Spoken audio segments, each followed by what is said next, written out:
morning, good afternoon, good evening, as the place you are in. Welcome to Afomp monthly webinar. And this is the 18th monthly webinar in the series.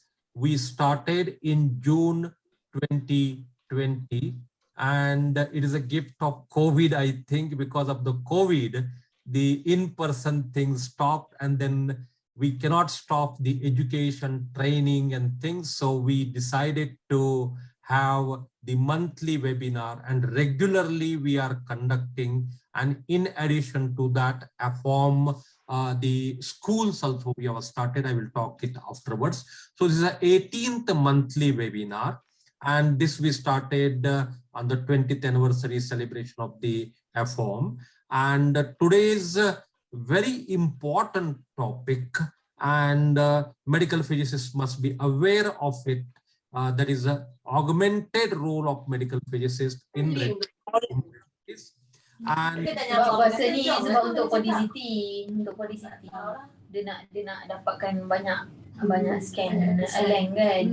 Sebab tu dia tapi padahal cepat kan, scan cepat.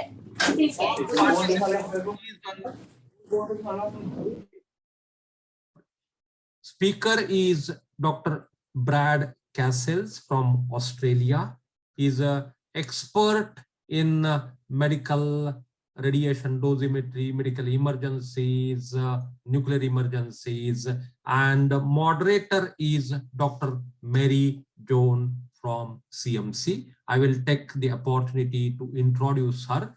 Dr. Mary Joan is presently Associate Professor of Radiation Physics and Radiological Safety Officer in the Department of Radiation Oncology, Christian Medical College and Hospital, Ludhiana, India.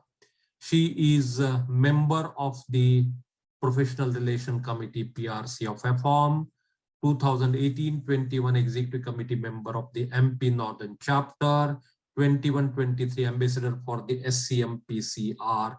She is a Young Scientist Awardee of the National Science Congress 2000 Best Poster Award, IPSCON 2018, Best Oral Award, 3rd Raj ARCON 2018, MySeb AOCMPC Form Award 2018, ICTP Travel Award 2018, and a lot of other activities, Outstanding Services Award of the SMS Medical College and Hospital, 4 research grant, 23 research publications of repute journal, 65 paper publications in national and international conferences, 25 invited talks in regional and national conferences and workshop, 31 conferences, symposium, workshop organized, and recently one on the 7th and 8th November. There is a celebration of the IDMP and IDOR, very big conference at different organizations and capacities, professional activities with the social dimensions. And she will be today's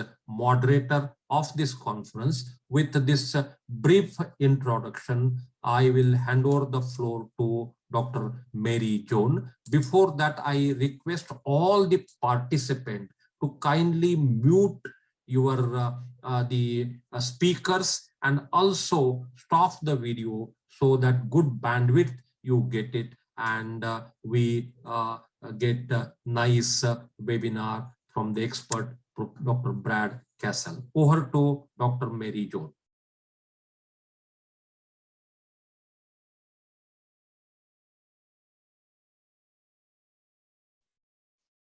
Thank you, sir. Thank you very much for your kind introduction. A very warm good afternoon from India, and a hearty welcome to the 18th monthly webinar of the Afomp 20th anniversary celebrations. Today, we have Professor Brad Cassels from Australia with us to speak about the augmented role of the medical physicist in radiation emergencies. We have just celebrated International Day of Medical Physics on 7th November on the theme communicating the role of medical physicists to the common public. And here we are discussing the role of medical physicists in radiation emergencies and how we are about to augment the medical physicist role especially. As we all know, ionizing radiation has found use in almost every sector in the current times, from healthcare and medical field to construction and infrastructure industries, from geological and historical researches to study of ocean currents and water tables, from increasing the food production through genetic modification to increasing the shelf life of the agricultural produce. Medical physicists are trained to deal with any kind of radiological or nuclear emergency, and hence are the key persons when it comes to efficient enactment of all-round radiation safety and protection. Also, the role of medical physicists is of pivotal importance in not only the hospital management of an emergency, but also the general mitigation of the hazards, and is often unrecognized. Medical physicists have been very efficiently planning the radiation treatment for cancer patients, corroborating quality assurance of equipment and procedural protocols, researching on new diagnostic and treatment modalities, ensuring radiation protection and safety of patients and personnel in various streams of healthcare, but have not yet taken the lead in the field of radiological emergency mitigation and management. It's time for the medical physicists to take up responsibility for ensuring radiation safety and to rekindle and reckon the role of medical physicists as emergency managers. This webinar on the augmented role of the medical physicist in radiation emergencies by Professor Brad Cassels will enable us to know the preparedness required for radiological or nuclear emergencies, the techniques of mitigation that already exist, the research going on across the globe to make better strategies to counter the radiation emergency effects, and the role of healthcare professionals, medical physicists, local public, and administration in the face of an emergency. And today we have with us an expert speaker, Professor Brad Cassels from Australia, to speak on this topic. And he is Associate Professor of Monash University from 2010. And he is the Victorian government's expert advisor on radiation matters, manager of the radiation safety program within the Department of Health. He held many leadership positions concerning the radiation safety and protection.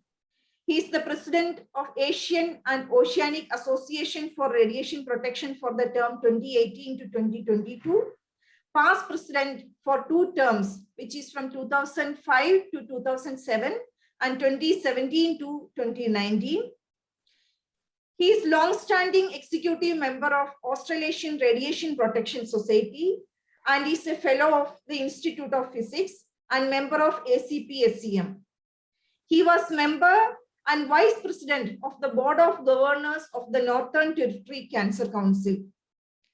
Dr. Cassels was the youngest member ever appointed to the Radiation Health Committee of the National Health and Medical Research Council in 1987 at the age of 23, participating in working parties, drafting Australian standards for radiation exposure, radiological drinking water guidelines, and environmental protection. He has served 6 terms on the Radiation Health Committee of the Australian Radiation Protection and Nuclear Safety Agency and held previous ministerial appointments to the National Radiation Safety and Health Advisory Council and the NSW Radiation Advisory Council. His publications and academic interests continue in the fields of radioactive waste management, uranium mining, and petroleum production radiation health surveillance, radiation oncology, regulatory reform, public health policy, and emergency response. Dr. Cassels is currently assisting the Commonwealth in determining the waste acceptance criteria for the proposed National Low-Level Repository. And I had the privilege of meeting with Professor Cassels during his visit to Jaipur in 2019 for the International Conference on Radiological or Nuclear Emergency Management. And it was a very good time to learn much more about the radiological emergency management and mitigation. And over to you, sir, for your talk.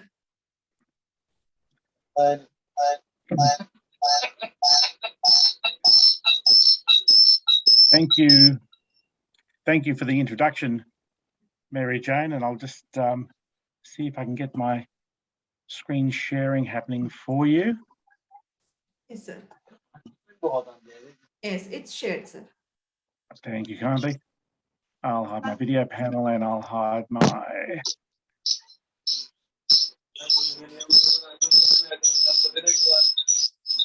do I want to get rid of that.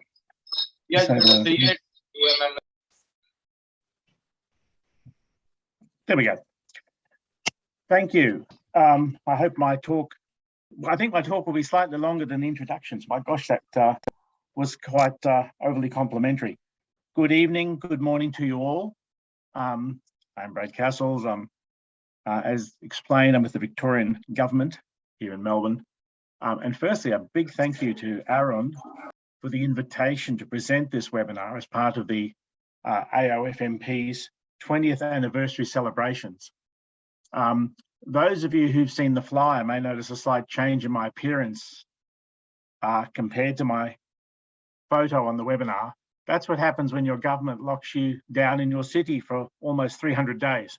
You turn to age a lot faster. I don't recommend it at all.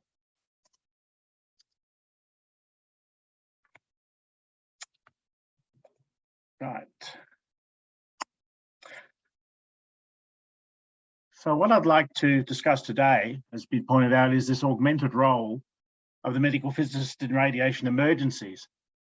Everybody would appreciate if you're dealing with a radiological emergency in healthcare that requires specially trained personnel. Around the world, people have learned various lessons from previous events that have demonstrated that caring for these individuals calls for a multidisciplinary team of healthcare professionals. All hospitals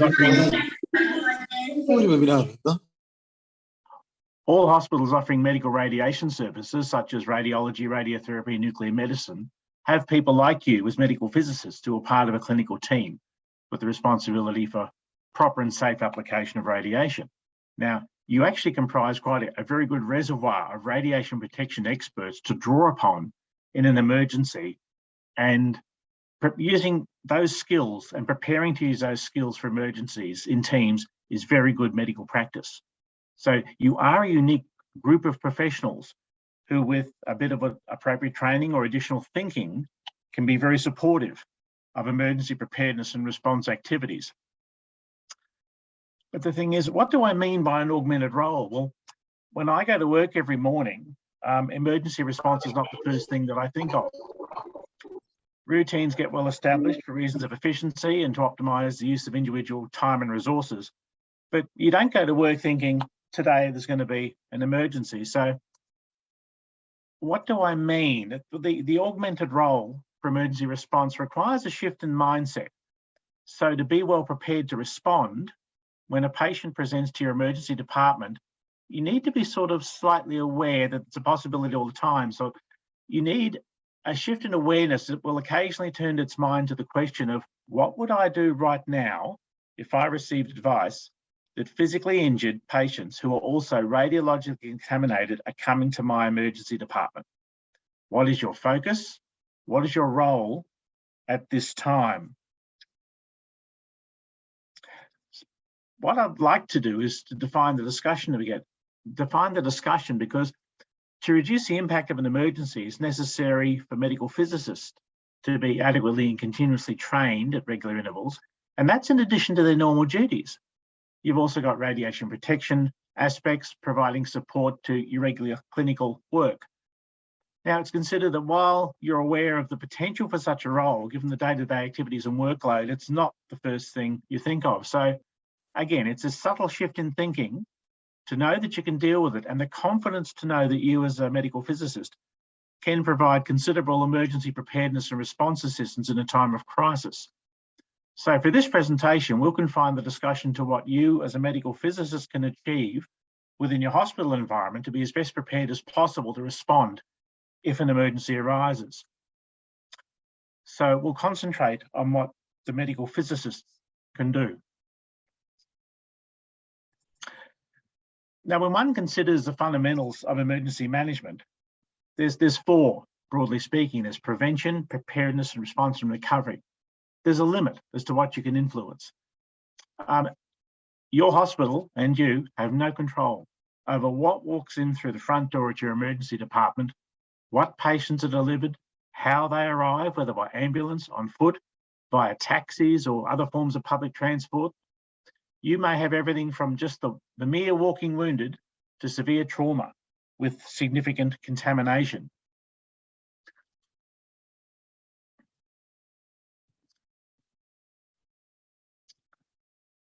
So in a clinical environment, you'll be primarily involved in radiological emergencies that involve exposure from X-ray equipment, linear accelerators, radiation generating devices, and also derived from possible exposures to radioactive material with internal or more likely external contamination. It may not be limited to the clinical environment, and participation of yourselves can also be expected during a radiological emergency. Now, these emergencies can occur at nuclear power plants, nuclear fuel cycle or storage facilities, industrial facilities producing radiopharmaceuticals. It could be related to the use of the military use of radiation. I don't mean in a conflict sense, but the military uses a lot of materials. The potential malicious use of radioactive sources, uncontrolled damage, lost or stolen. A lot of things can happen that can create a radiological emergency. So major incidents where there's a dispersion of radioactive material introduce special complications for all concerned. Now, first responders are required to function in a compromised environment that they're generally not familiar with. Health facilities might not be adequately trained or prepared to deal with radiation as a confounder in a large mass casualty event. So we need to consider the steps in the preparedness response and recovery phases that you as a medical physicist can contribute to in order to support a whole of government response to a large scale event with radiation as a confounding factor. And herein lies the dilemma. Let's consider scale. What can your hospital deal with within its own resources? When would you need to seek national or international even assistance? What are the indicators or triggers that would cause you to seek such assistance? Can those triggers be defined before it's obvious that you need assistance?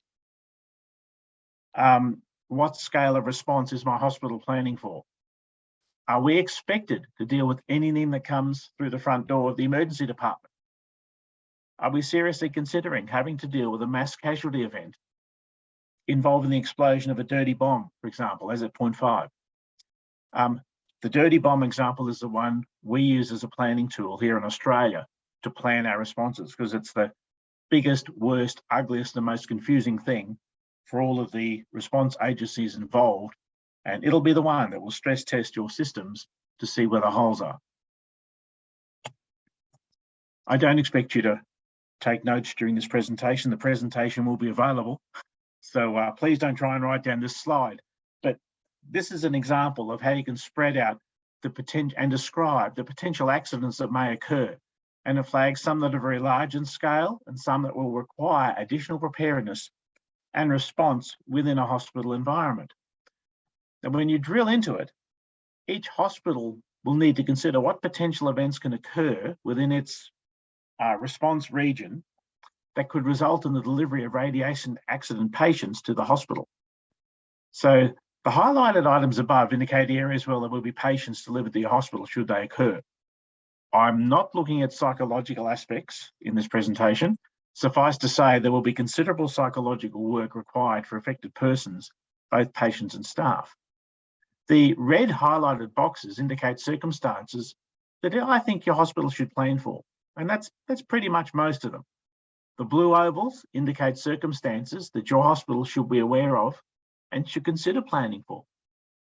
The yellow triangles indicate circumstances where you as a medical physicist will be required to provide estimates of doses from either acute exposures leading to tissue reactions or provide advice as to the potential doses delivered so as to advise medical staff of the long-term risks of fatal cancer. But trust me, if radiation is involved in the emergency, you will be involved.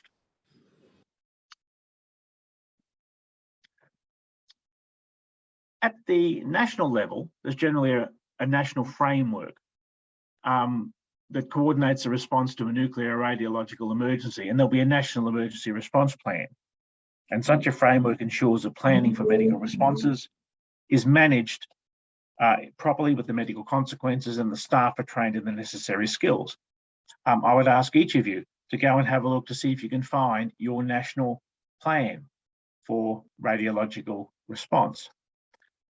And this framework also addresses preparedness, which includes the development of guidance and protocols, exercises, including medical protocols for treatment and the like. And these exercises need to be performed with appropriate regularity in order to train staff and provide an effective response if an emergency occurs. The major benefits of training are such that it allows you to build a rapport with your colleagues in areas that you sometimes may not see, such as your chief police people or chief fire people.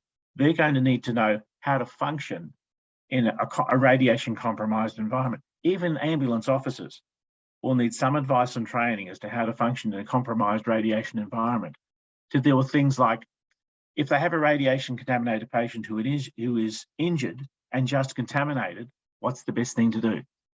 Okay, they should cocoon them and ship them. Don't worry about the ambulance. They just cocoon the patient in sheets and then ship them.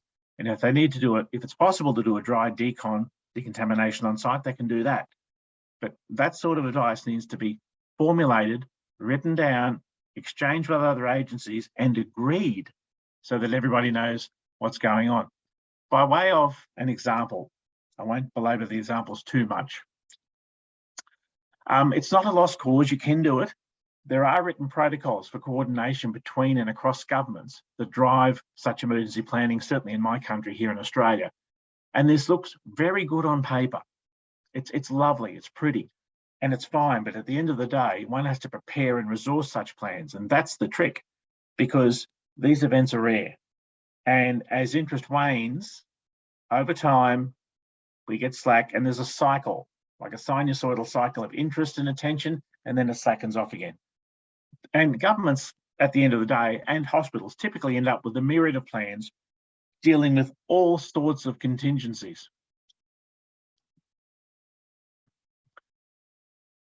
So here in Australia, we have all of the plans that are listed here, and there's quite a few of them. They're specific for nuclear power warship visits, terrorism, space debris re-entry.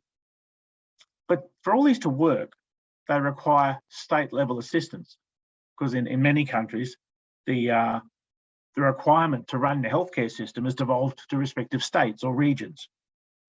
So, as you'd expect, there has to be a state assistance and coordination arrangement, such as an emergency management manual here in Victoria, which dovetails into the Australian contingency plan for space re-entry and all these other plans. So the state government, or our state health department, provides a first response capacity in an integrated fashion for national scale emergencies. So command and control are clearly defined consistently across all levels of government via these coordination arrangements. And if your country is like mine, it's also going to have state level plans, specifically within your state area. So you have a state CBR plan, a state health emergency response plan, and emergency management manual. And they will also have specific subplans that further detail roles and responsibilities agreed across government, between agencies, and indeed at the hospital level. So for radiation emergencies, it gives responsibilities to my health department for a loss of control event, nuclear power warship visits. We are the control agency. So we have a dual role here to be the control agency and to plan for hospital response. So the radiation emergency response roles,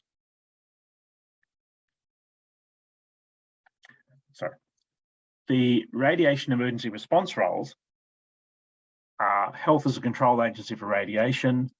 You then have your state emergency response plan, ambulance to your transport of patients to hospital, fire is tasked with extracting victims. Hospitals, of course, treat the contaminated and or injured persons. Police coordinate the scene. Forensics do the criminal activity and evidence gathering. Transport shuts down trams, cars, movement of people, all coordinates their evacuation. And of course, you've got the coroner, because you will probably have some fatalities in a subsequent investigation. In the middle of all that, you have yourselves as radiation protection experts in your hospital. all this is going on around you, you think, my gosh, what does this mean for me? Let's focus on hospital preparedness and response and your role. As a medical physicist, you understand radiation protection. You're very experienced in dose assessment. You know how to handle radioactive materials safely, and you can assess exposure in a hospital environment. So as a qualified medical physicist, you've got complete training in radiation protection and can contribute as experts to this event owing to your experience in dose assessment and those things. For those of you that have gone and had a look at IAEA Safety Series number 3, or the BSS, Radiation Protection and Safety of Sources, it actually specifies that most training programs for medical physicists require specific training in preparedness for a nuclear or radiological emergency. So let's have a look specifically at what your role would be in a radiological emergency, remembering there are things which you can influence within the hospital and there are things outside the hospital that you have very little control over. And the first one is to know your chain of command. It's to know your chain of command.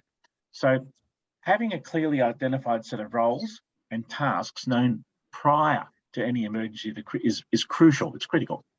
The first step is to know where your role fits into the chain of command established by your hospital, responding to the arrival of contaminated, exposed, and/or injured radiological emergency patients. So some questions that you might want to take away from this to find answers to within your organisation is there an incident control structure that defines your role and the role of others? Do my reporting lines change at all? What happens to my usual day-to-day routine?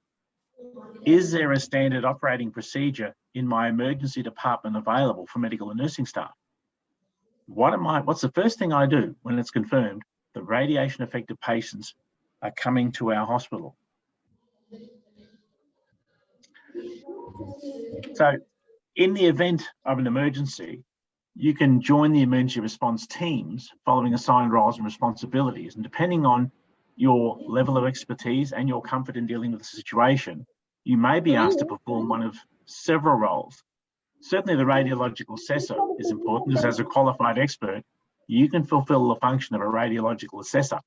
And this role bridges preparedness and response, getting known for being a reliable expert in radiation dosimetry before the event as a part of preparedness can be very useful to you when your hospital needs to trust your expert judgment during the emergency or the response.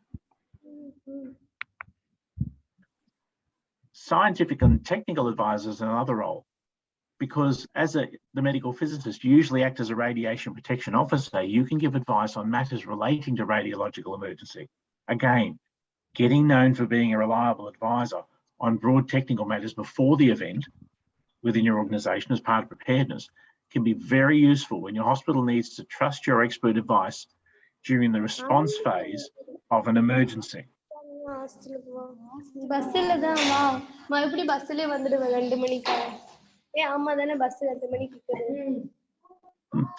Given the training role, it's clearly very important to integrate the medical physicist into the preparedness stage in order to define their roles and actions at the planning at local, regional, and national level, so that you know what to be aware of when advised of an emergency, and more importantly, what tasks are expected. Now, this role also bridges preparedness and response. Getting known by your medical staff for being a reliable provider of radiation training inside your hospital before the event, such as preparedness, can be very useful when your hospital needs advice on protecting medical staff and delivering treatment to casualties in the response phase. It builds trust with the medical staff. They trust you to protect them. They'll trust your advice on protecting the patients. So at the pre-hospital level, you'll play a role specifically supporting the triage teams and decontamination actions. The response to an emergency requires the involvement of many organisations, local, regional, national, and you may also be asked to collaborate with authorities, agencies and other experts within the frame of a national plan. Now, these triage teams and decon teams may not necessarily be located at the hospital, but they can still be part of the first response teams or wait in a reception centre at the hospital. Now, this raises an interesting question. Start to work out the full scope of roles that you've got and how many medical physicists you have within your hospital, you'll find out that you may run out very quickly in terms of having enough hands and heads to deal with everything that's going on around you. It's a good exercise to do it. I'd encourage you to do it. Have a look at the resources you've got once you start to digest the scope of the tasks required. And at the hospital level, your role in emergencies has to be well understood and supported by the hospital management, as well as other healthcare professionals and technical staff, because you may be asked to provide information on nuclear or radiological emergencies and advice and training to all medical staff in various departments of the hospital. For example, the medicine, the surgeons, hematologists, and the anesthesiologist, and the support staff, admin, security, and cleaning. Okay. And just for sheer efficiency, it's good to get in another dosimetry specialist trained for emergency preparedness and response if you need it, because you'll need to be working with your authority within the hospital environment, and you're going to need someone to help you with some of the dosimetry and other elements. That's one of the big take-home items we learned at an exercise we had here in Australia many years ago. One person can't do everything. So for an effective medical response to nuclear or radiological emergencies, the actions that you take need to be in line with the potential consequences. So the identification of risks, potential risks to respond to, and capacities to respond at the preparedness stage is essential. That's why I showed you the table earlier. These were examples of the potential risks. Which ones do we prepare for? More importantly, which ones will you not prepare for? I don't think there's anyone in the world that prepares for a full-blown nuclear detonation. It's unplannable for, and there's other things perhaps more important to worry about. But it would be really good to know what the limitations are on what your agency or your department would like you to plan for, and get them to sign off on that. So the routine activities that you do which will support the response are listed there: dose assessment, surveys, contamination screening, training, and your role as a radiation advisor. And your main task during the emergency would be support the medical response and radiation activities at the hospital level. You may also find yourself dovetailing in for personal radiation protection of the healthcare or other emergency response teams. But when you think about it, the ambulance is its own sort of service in many countries, and I assume it's the same where you are. The ambulance will need to have some people to help them with their radiation safety, as will the fireys who might be extracting casualties from a large-scale event. So successful response depends on successful training before a response is needed. Again, that's the preparedness stage. You're responsible for supporting the medical response, and that requires training. You need a trained team with adequate resources. Besides the training received in exercises, you will need to get additional instruction and give it on any specific hazard expected during an emergency. And that's where your skills come into play very well. I don't think the training should be limited to radiation protection concepts. It should be everything on how to use protective equipment, how to decontaminate it, how to clean it if necessary, how to recognise faulty equipment and hazards which might arise from the use of equipment. Such training should include the correct use of survey meters as well, and how to ensure that the equipment is responding as planned. If there's enough casualties and you have 5 or 6 people at one time going through your emergency department, all requiring surgical intervention and debridement, it's going to get very, very busy, and you won't be able to do everything with one contamination monitor yourself. So keep that one in mind. On the basis of the outcome of a justification and optimization of the protection strategy for an emergency, generic criteria have been developed for taking protective and other response actions expressed in terms of projected dose or dose that could be averted, or dose that's been received rather, and should be developed with account taken of the generic criteria. Now, these criteria are based on the estimation of doses that might be projected or received from situations derived from internal and external exposures to ionizing radiation. So think about the potential exposures you might have to deal with, not just on the victims, but in your staff as well. So personnel involved in the mitigation of the emergency may receive external doses from very low to very high, and potentially lethal doses. One of the most frequent consequences of localized external exposure is a local burn to the hand or the leg of an industrial radiographer mishandling a sealed source, or to a member of the public who's found it. Quite often, there'll be presentation of what appears to be a thermal burn by way of trauma in your emergency department, and there's no recollection of thermal trauma. Think radiation.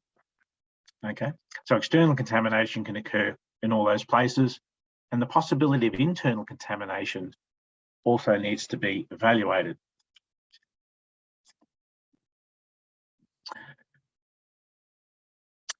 Internal exposure from a radiation source within the body occurs when the material is deposited by inhalation, ingestion, or absorption, by intact skins or wounds, and the intake of radionuclides can be determined by in vitro and in vivo bioassay techniques. Hold that thought.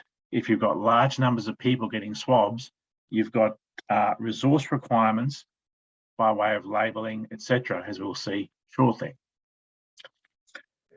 Your medical physicists need to ensure that all medical and nursing staff understand this message. Radiation does not cause immediate deaths, immediate burns. It doesn't cause immediate wounds. It doesn't cause sudden incapacitation, except in extremely high and acutely delivered external whole body exposure. And irradiation or contamination alone are not medical emergencies. Q is a take-home point. If you've got hundreds of walking wounded, people who are otherwise contaminated, but otherwise medically uninjured, don't let them into your hospital, will be the first thing. Decontaminate them outside. The last thing you want to do is contaminate the environment that you're trying to keep clean for the treatment of any disease condition or any radiation condition. The last thing you want is a lot of contaminated people walking around your hospital spreading it. But the take-home message is radiation does not cause immediate deaths, burns. Some of the staff that you will deal with in your environment may not understand that. And there's a certain amount of staff preparedness. There has been cases where there's been dozens of examples in the literature of spontaneous pregnancies amongst nursing staff.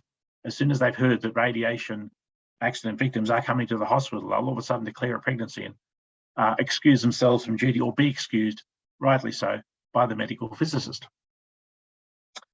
So let's think personal protective equipment as part of our preparedness. You'll see in the photo there, you'll need a gown and waterproof apron, you need caps and shoe covers.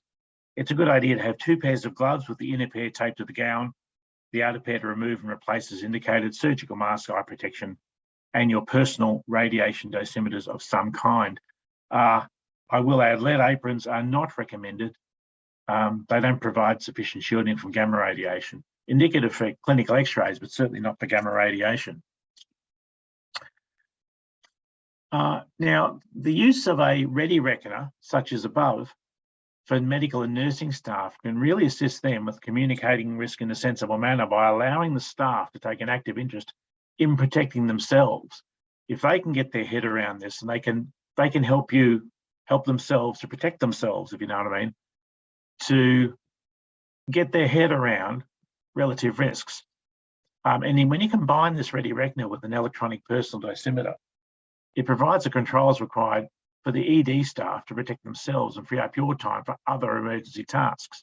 And trust me, there won't be enough of you to go around. Even if you had 2 patients, 1 patient, there won't be enough of you to go around in your hospital environment should you have a radiation action casualty arrive. Just one particular note, there should be no circumstances where medical care should ever be denied on the basis of contamination or based on contamination. So medical emergency care is the most important activity. The first role, of course, is to stabilise a patient with life-threatening conditions, and that should not be delayed because of contamination. The health risks are extremely low to the treating medical team. And the only survivors of a radiation incident who've been so badly contaminated as to be a threat to those involved in treating them were in Chernobyl, and no other accident victims, not even in Goiânia, Brazil, where gross contamination occurred, it presented any threat for responders due to precautions they followed. There was substantial contamination on people in Goiânia, but they were able to deal with it very safely by following the standard radiation safety precautions, time, distance, shielding, and the like. Now, during a radiological emergency, it's possible that a highly radioactive fragment may lodge into a patient, requiring surgical debridement or removal. This slide highlights the options for surgical intervention for life-saving measures. I recommend that it's very important to have this matter discussed with your hospital internally and with potential physicians and nursing staff well before any emergency. I think they'll generally be very comfortable with the concept if they trust your advice. Alternatively, they'll need to make up their own minds, and that will take some time and reading on their half. But it is something to flag, because on the rare occasion you do need to extract a piece of shrapnel from a dirty bomb from a radiation accident casualty, then you're going to need that sort of assistance. So in order to be implemented effectively, the emergency medical response needs to be planned and organised, requires people, PPE, contamination control supplies, and calibrated operational survey equipment. You need to be able to communicate effectively with your teams, and also ensure that they get instructions about their roles and responsibilities and about whom they'll report information to during the response. Ideally, you've got all this written down before the balloon goes up and the accident victims start being delivered to your hospital. So your responsibilities specifically in this are to assess patient dose, promote the safety of patients and workers, prevent contamination spread, of course, promote the use of universal standard precautions as a minimum level of care when providing, minimal level of protection when providing care for patients, to assess what personal protective measures are indicated given the available resources, implement your contamination control measures, monitor radiation exposure in staff, keep staff informed and provide updates to the team members. Possibly also help in the preparation of messages directed to communicating with patients, their families, and the general public in response with your hospital's risk and communications team. Again, you can see now how the duties are going to get quite busy in a large-scale event where there's more than a few accident casualties delivered to your front door of the emergency department. It's good to know the signs of worker stress. And when I mean worker stress, some people get quite stressed when they have to be in a radiation environment for the first time. So be aware of that and remind workers that the proper use of PPE will prevent them from being contaminated and reduce their risk. Time, distance, and shielding reinforcement of that message is always good. And again, pregnant workers should be informed about the risks associated with response efforts, and ideally probably excluded from the team supporting the response. You don't know what the risks are until the patients get there. So if there's any ambiguity, initially exclude them and then reintroduce them if you can ensure that the staff dose is expected to be well below the constraint for pregnant workers. Also remind workers not to eat or drink while participating in the response, and to use their personal protective equipment, such as their EPDs, and to request assistance when removing PPE. It's easy to put it on when it's not contaminated. It's a different problem to remove it successfully when it is contaminated. And what you'll find is you'll need a standard operating procedure widely signed off in the hospital for the simple task of donning and doffing, getting off your personal protective equipment. So the main task of your medical physicist, and good luck to you all, will be supporting the medical response of the radiation protection activities at the hospital level, ensuring personal radiation protection, healthcare team, other workers, controlling the contamination, and assisting where you can with communication of risks to patients and the public. Now, there's a big picture here. There's lots of players, lots of moving points in a radiation emergency. It is confronting at times. It does take a lot of planning, but there's lots of players and decision points. Now, a lot of things happen before they get to the pink areas, which is where the hospital inputs are shown. You may end up getting merely injured patients. You may get some contaminated injured patients. You may get some non-contaminated injured patients. You'll get people with life-threatening injury. You'll get a lot of people who are walking wounded, walking up to you in the hospital, or just walking in and saying, help, being contaminated with radiation. Well, they won't really know what's going on, and you won't know either until they're able to be assessed. So one of the first things you have to think about in terms of responding is to know your flow. How are you going to manage people arriving at your hospital and getting dealt with? They go to the ambulance entrance. There'll be some sort of area. You'll have to have a flow where the non-contaminated patients get dealt with and contaminated patients get dealt with. As far as your emergency treatment, emergency surgical and other treatment, It doesn't matter whether they're contaminated or non-contaminated. You just do that. So work out which rooms you're going to do that in. For the hospital, preparation for contamination control prior to the patient arrivals, of course. I won't talk to this slide. You'll get a copy of it in the PDF of the handout. But as soon as you're notified, there's a lot of things to do. You start preparing surfaces, and the health and medical physicist role in the middle. You check your survey instrument, establish your control lines, have your plastic bags for samples, protective clothing, prepare to assist in the treatment area, and survey at your exit control points. The last thing you want is people walking around the hospital tracking contamination. So the typical sort of equipment and supplies you'll need for this will be lots of plastic and paper to cover floors and unneeded equipment, tapes for covering, caution tape and warning signs, large bags for rubbish or trash, plastic bags for contaminated clothing and to be tagged and marked, and small bags for contaminated personal items with tags or markings.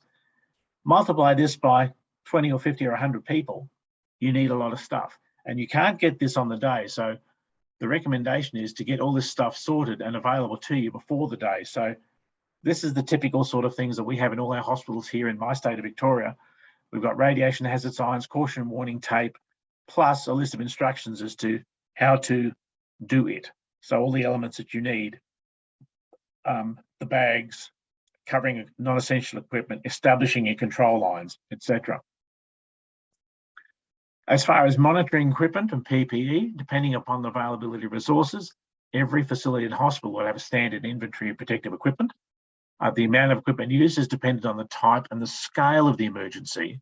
So your resources will include protective equipment, contamination control supplies, and operational calibrated survey meters. This equipment all needs to be stored, inventoried, and assessed periodically to ensure that it's ready, when available, when needed, at the moment that you get advised that patients are on their way. I can't say this enough. You're going to need more than what you think you're going to need if this ever happens. By way of the hospital equipment we set up here in Victoria, we have 2 area radiation monitors. They're the ones in the centre that are wall mounted. There's one at our ambulatory for walking wounded, and there's one at our ambulance entrance for our emergency department. We've got 2 RADOS personal monitors, which can be deployed to the respective medical and surgical treating teams. 2 CIPHER contamination monitors at the top right. 2 rolls of barricade tape and 6 radiation warning signs. That's in every hospital in the state. Major metropolitan hospitals that are more likely to receive have many augmented and other equipment above and beyond that. But we know that these systems work because the area monitors, the wall-mounted area monitors, have picked up returning nuclear medicine patients a couple of days later once they've been discharged. The patients come back for a periodic checkup, or they go to a different hospital to visit another friend who's sick in hospital, and they'll get picked up at the front door. So we know that they work. We've had very few false positives, but these are not the sort of things that you can set up as a medical physicist and maintain yourself across your state or across your country. It's a large-scale thing. It needs a contract with a maintenance contract in it as well. So that's just a bit of a heads up on the scale of work required. Some of the other things you'll need, there's going to be a lot of samples taken. They'll want a full blood count, differential stat with absolute lymphocyte counts every 6 to 48 hours in the case of whole body exposure, to assess radiation dose, etc. You'll need urine analysis to see if the kidneys are functioning, swabs from body orifices, mouth and nasal swabs for contamination, wound dressing and or swabs from wounds, determine if wounds are contaminated, and you'll need to take all the material used to decontaminate the wounds, of course, urine perhaps and feces. There's a lot of samples over a period for analysis, so you need to bag, tag, and have procedures for people to handle those things well. And even by the time they get to the pathology internal to the hospital for analysis, you're going to need procedures in pathology to give them heads up as to how they deal with something as a contaminated urine specimen, for example. So all of a sudden, there's a large list of procedures which you're building, like how to put on and take off or don and doff your personal protective equipment, how and where. And these aren't for you. These are for your hospital to think about. You can help developing them, but these are for your hospital to think about. And this list is not exclusive. You'll come up with a lot of other things yourself. So there'll be things like how to don and doff your PPE, how and where, when to wear your electronic personal dosimeters or your TLDs, how to prepare your hospital area to receive patients, because if the balloon goes up and the patients are on their way, you'd like to be able to devolve that, for example, to your security staff or to some ancillary staff to help you. Can you please lay plastic in this area? Can you please put down paper here? Can you please cover up this equipment? The nurses can help too, if you can get them on side, and that's where the team element and the exercise builds trust and you get cooperation. How to decontaminate and where to decontaminate patients. Well, if they're otherwise uninjured, decontaminate them outside, depending on the climate. This can work fine in the middle of summer or in a tropical environment where it's moderately warm. I don't recommend trying it in a Melbourne winter, stripping people off and hitting them with cold water outside a hospital. It's not very popular, but it is a solution, and you need to find a way to make that work. And there's all the social mores that go with decontaminating large lots of people anywhere. How to survey for contamination, whether you in fact get your hands on a radiation survey portal rather than have to rectilinear scan and check the hands and soles of the feet of every person that comes to you. A portal is much faster than having to scan. You need to know how to swab, bag and tag samples, and how to do all these things and keep smiling. Because in the event, people are going to turn to you as a medical physicist and your medical physics team, if you have them, and say, right, you know all about this. What do we do? So you can, in fact, make a real difference during a radiological emergency. This talk wasn't designed to scare anybody, but it was designed to get you to think, to change the mindset, to think about this augmented role that you have. People talk about it. They don't often put too much into action. But if you can get your hospital administration on side, get your CEO on side, have a cup of coffee with your head nurse in the emergency department, whatever.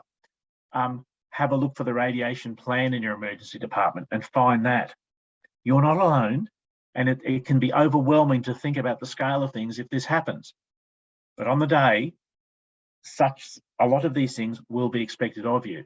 So I think an ounce of preparedness is worth a pound of prevention, or vice versa, an ounce of prevention is worth a pound of preparedness.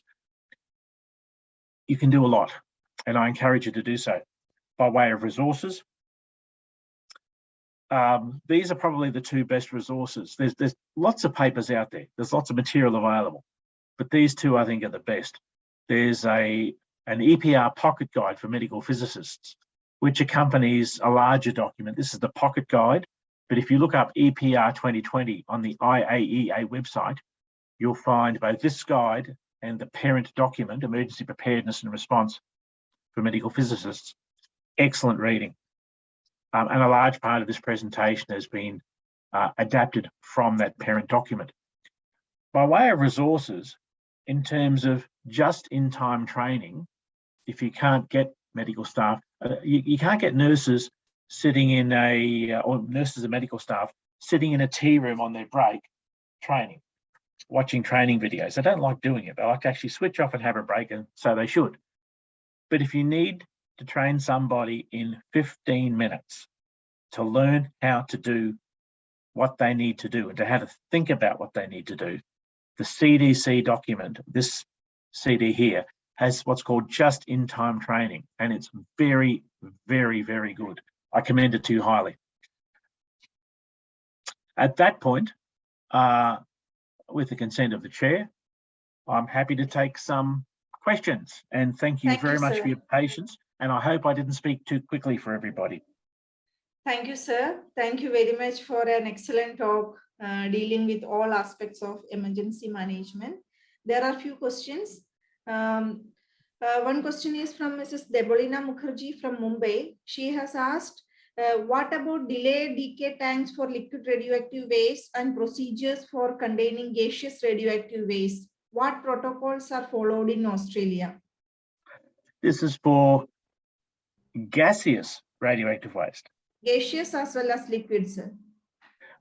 Okay, within hospital environment. Yes. Okay, well, most of the materials that are used in hospital environments are short-lived. I think the longest lived would possibly be iodine-131, which has an 8.3-day half-life.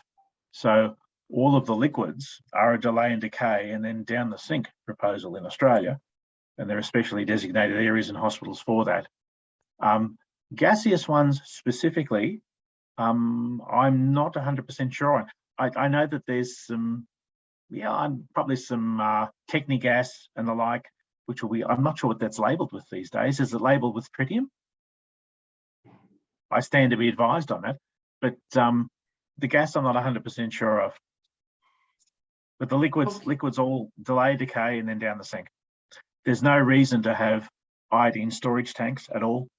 The advice of the ICRP for the last at least 10 years has been not to have them, because the radiation risk of the management of those tanks and their potential breakdown, as well as having to clean them out with the sludges and everything, far away exceeds the small, tiny risk of proper diluted disposal into the sewers. Okay, thank you, sir. And the next question is from Suresh Paudal. He is asking what radiation emergency could be faced during loading and unloading of sources, and how is the situation handled? Loading and unloading with respect to industrial radiography sources? Probably he has not mentioned that. Probably, yeah. okay. I think it should be cobalt and big sources in radiotherapy. Thank you. I think if it's industrial radiography sources, the main risk is in not knowing where your source is and not checking that you've actually retracted it properly and it's back in the industrial housing, or what's commonly referred to as the pig, because that pig has an S-bend in it, and that's where the source should lie, and it should be surveyed prior to walking away. So in the Goiânia incident, they never surveyed the source, the cesium-137 source, to make sure that it was back in the industrial radiography pig prior to leaving the site. And so the risk there was, and this happened, is that the individual picked it up and put it in the hip pocket of his overalls and worked for 8 hours, and then took his overalls home and hung them over the back of the chair at the kitchen table, and his wife sat against it for some period. And there was all sorts of chaos. He eventually lost a leg. The Goiânia accident has got some very good medical information on the realities of that sort of accident. It's not pleasant. Yes, thank you, sir. Next question is from Dr. Deepak Thapar from India. Which personal dosimetry is recommended by regulatory body of Australia to radiation workers? That's a very good question. Ideally, we like something which is accredited by NATA, our National Accreditation of Testing Authorities. Failing that, an international equivalent would be fine. The default starting point in Australia is that I would say about 75% or thereabouts of people use an optical device, what's called an OSD now, from our Panzer here in Australia. They're very good. Some people still prefer the old-fashioned TLDs, and they're very good too. It's dependent. Most regulatory authorities I don't think any regulatory authority in Australia insists upon a specific make or model. As long as it's traceable to a secondary or even primary standard, it will be sufficient. Thank you, sir. Another question is from Behrouz Rasuli. He is asking, he has thanked you for your great talk, and he is asking, what software do you use or recommend for simulation of radioactive release after a radiation accident or detonation? What about RES-RAD offsite on-site? Okay, so what software will be used for simulation? A simulation of radioactive release. Yes, there's a couple. Release, probably. Yeah. Hotspot is good. Hotspot. I don't know who makes it. We have a copy at my work. Hotspot is good. There are others. There's one specific one which also includes, it's for quite large releases, as in reactor releases, and also includes the automatic addition of weather information from our Bureau of Meteorology. I can take that question on notice. If you can summarize it and email it to me, I can get back with the specific software and suppliers for the gentleman. Thank you, sir. And there, Ediva is asking, in case of FDG F18 spillage, how can it be decontaminated? That's a good question. Look, F18, I don't have any direct experience with. If it was me and I had uncontrolled F-18, I would be seeking external assistance. Even with my experience, it's not something that I've had a lot of experience with. I assume that F-18 spillage, he is speaking about the hospitals where they conduct nuclear medicine diagnostic procedures.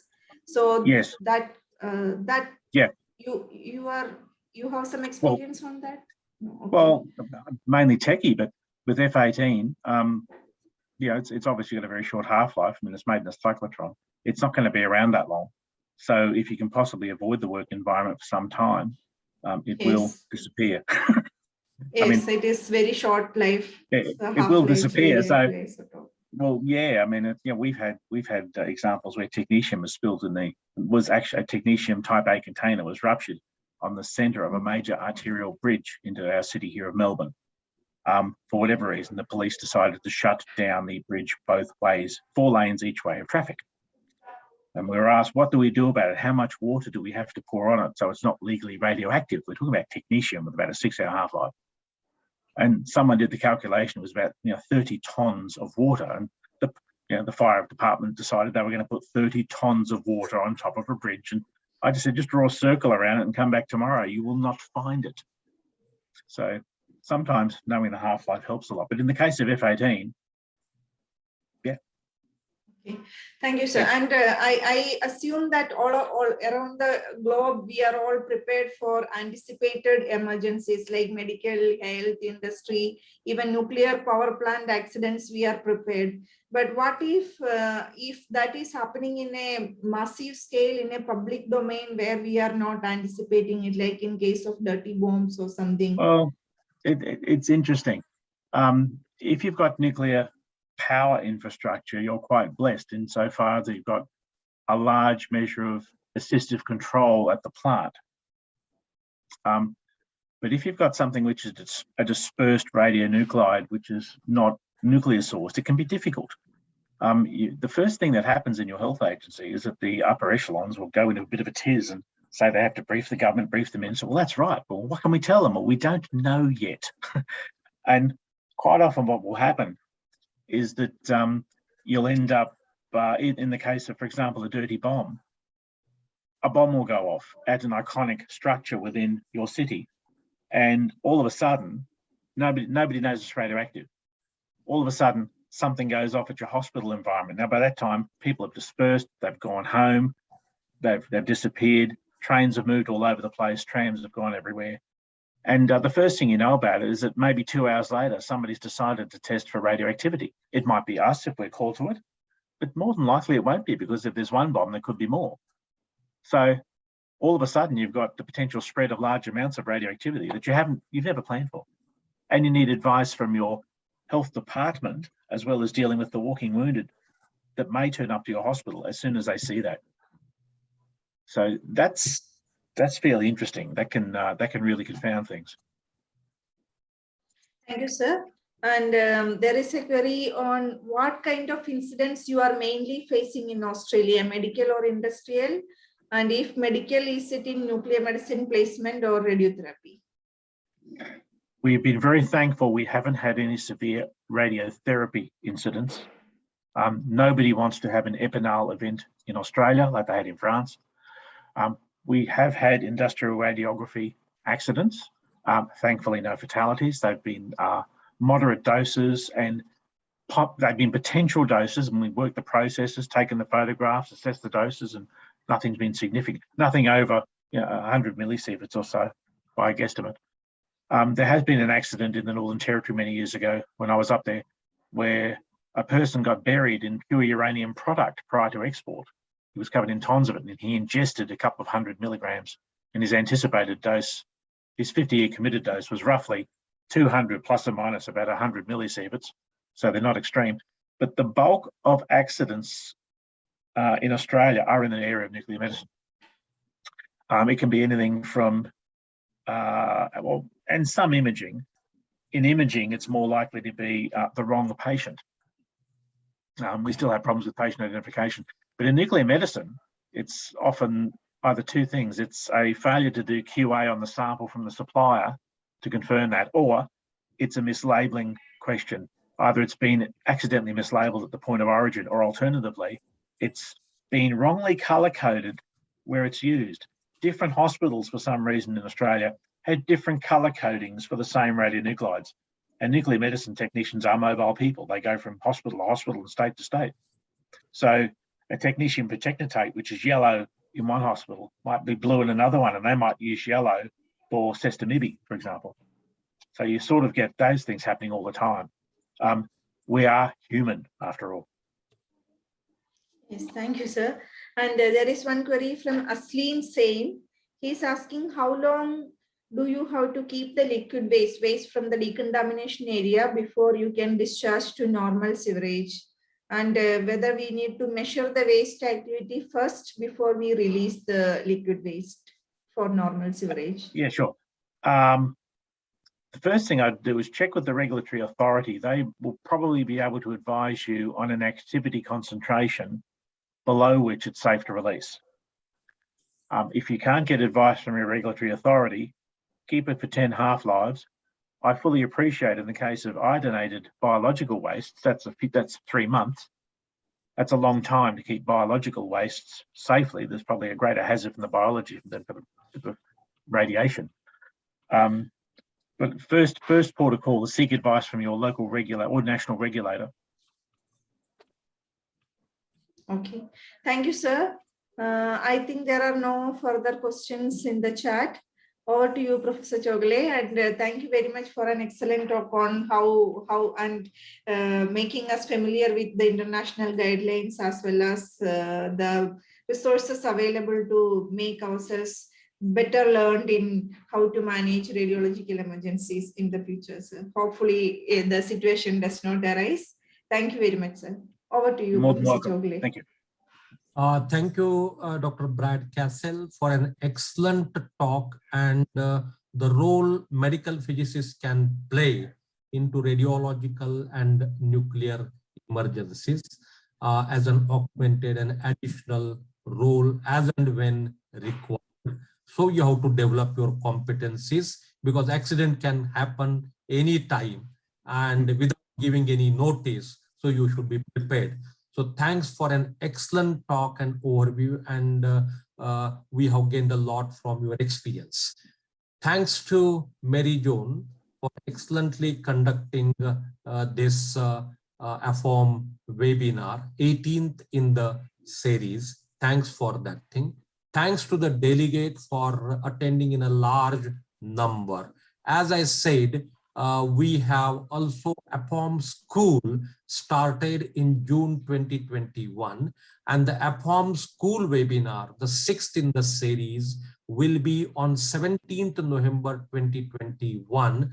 The link already is given on the Afomp website to register, and that will be very, very important and nice topic, current trends in theranostics, and the talk will be given by 4 experts from Australia again, that is theranostic in nuclear medicine by Jack, current and upcoming radiopharmaceutical by Ashley Hull, the medical physicist scope of practice in theranostics by Kevin, and look out theranostic radiation protection and all that does by Daniel, and this will be moderated by Professor Eva Bezak.